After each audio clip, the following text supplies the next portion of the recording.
What's good, ladies and gents? Welcome back to MKO Boxing, aka MKO Pugilism, where we talk all things boxing. Remember to like and subscribe on YouTube, and also give me a follow on TikTok. So let's get into this one. Some breaking news regarding Gervonta Tank Davis, and of course, relating to his so-called fight slash exhibition slash hybrid, what I think they call it on Box Rec, a hybrid bout with Jake Paul. So yeah, first of all, the sales for the fight, as far as ticket sales, are doing pretty badly by their standards, because it's been reported that the ticket sales are still below 70%. So there's still loads and loads of tickets that haven't been sold for Tank versus Jake Paul. So obviously, I kind of assumed that because of Jake Paul's social media following, and Tank is a popular fighter too. He doesn't do great pay-per-view numbers, but he's a popular enough fighter, one of the most popular in boxing. I thought that they'd sell quite well, but it seems that at the box office they're not selling very well, and I think that's something that could possibly put this fight in jeopardy. And of course, even more importantly, and more serious than that, is the fact that Gervonta Tank Davis has again been brought up on charges, this time in a civil suit, and it's for battery of an ex-girlfriend, and he's accused of abusing her, obviously physical violence. He's been accused of also like a false imprisonment and kidnapping and all this sort of thing. So it's the good news, I suppose, if you call it that, for him, is that it's a civil suit, so it's not a criminal case, but still at the same time, I believe that this could cause trouble for him, and this could cause maybe the Jake Paul fight to be in jeopardy, because I don't know how Netflix feel about this, how they will respond to this,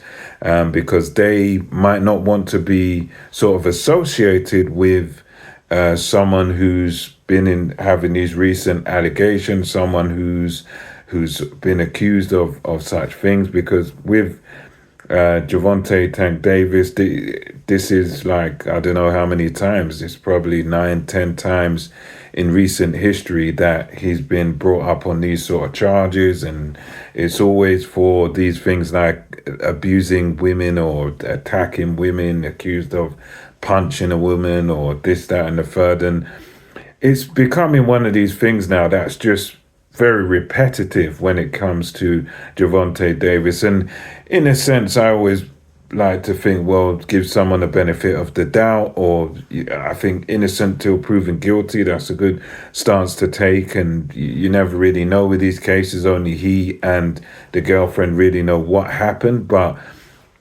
for me, the disturbing thing is that it keeps happening repeatedly, that, you could sort of forgive it if you say, all right, this is a one-off, or it happened once or twice that he's been accused.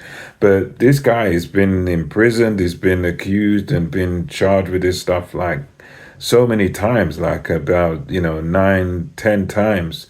This guy keeps getting brought up on charges, keeps getting accused, keeps getting arrested for abusing these girlfriends, for abusing women. So it's like he has to be the problem. It's like after 10 times of the same sort of accusation over and over again, and he's the common denominator in this thing. So, he's got to be the problem there, because it's how many times does it take before you have to stand up and take note that he's a problem. And yeah, for me, it's really it's an insane thing for someone like Gervonta Davis, because he's a boxer with talent. Undoubtedly, he's got talent.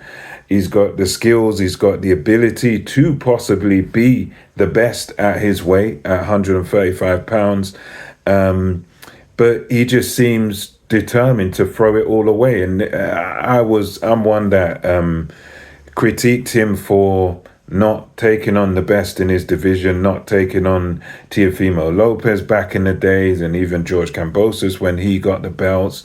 People, guys like Devin Haney, all these guys who fought each other and became undisputed at different times. He avoided the best guys in his division. I criticize him for that because I think he's got the talent to possibly beat any one of those guys, possibly, but he just doesn't, for some reason, it's the management or it's whoever it is, doesn't allow him to fight the best. But I kind of, in a sense, understood this Jake Paul fight because I thought to myself, well, okay, he's not fighting the best, but by him fighting Jake Paul, he's making more money than everyone else. And he's making life-changing money, obviously, when you fight Jake Paul. So I kind of understood the monetary reasons for him taking on the Jake Paul fight. And I thought it doesn't make sense from a boxing standpoint. It's just a stupid fight, really.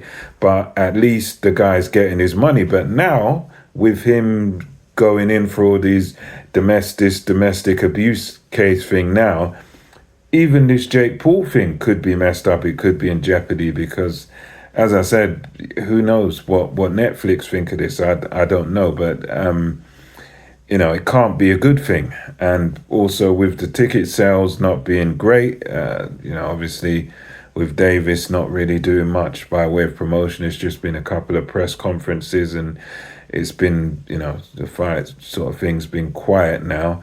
But having this sort of attention, this sort of heat on his name at the moment can't be helping things. I'm not 100% sure whether this will jeopardize the fight or whether this will cause this whole circus thing to be stopped or to be postponed or anything. I'm not 100% sure, but I do think there is a very real possibility that it gets cancelled altogether and, or at the very least postponed because when it comes to these sort of matters, they can easily jeopardize fights. So anyway, let me know what you think about this. Another one of these domestic case for Gervonta Tank Davis. Ticket sales for him versus Jake Paul not doing very well. What do you think is going to happen? Do you think this is going to jeopardize this kind of circus fight, or do you think it still goes ahead? Let me know your thoughts, and until next time, it's MKO Boxing, over and out.